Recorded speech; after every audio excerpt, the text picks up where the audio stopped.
California's recall history comes alive in its major cases, so let's walk through the ones that define the institution. In the 1980s came the campaign against Chief Justice Rose Bird and her colleagues on the state Supreme Court. Bird's court had consistently reversed death penalty convictions, drawing fierce opposition.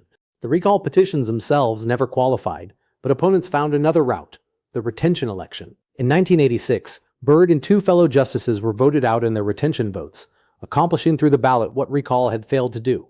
It remains the starkest example of organized political campaigns targeting judges for their judicial philosophy. Then came a wave of legislative recalls. In 1993, Senator David Roberti, a principal author of California's assault weapons ban, was targeted in a recall funded largely by the National Rifle Association. That recall failed, but it damaged him politically. Then in 1994 and 95, two Republican Assembly members, Paul Horcher and Doris Allen, were recalled for breaking with their party to help elect Democrat Willie Brown as Speaker. Both recalls succeeded. These cases are striking because they were motivated purely by intra-party political disagreement, not misconduct, exactly the kind of views the recall's architects never anticipated. The landmark case is the 2003 recall of Governor Gray Davis.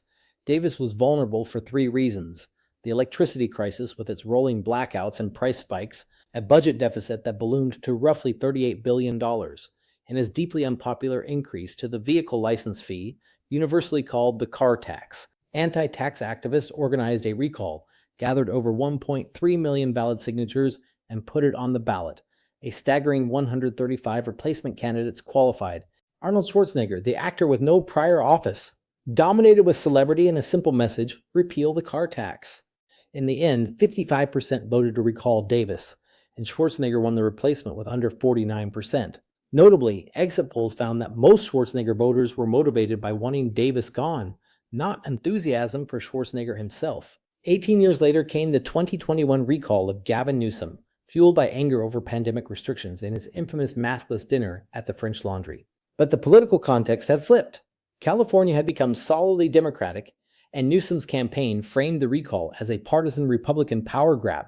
He survived with nearly 62%, a margin almost identical to his original election. The same mechanism, two completely different outcomes, all because of context.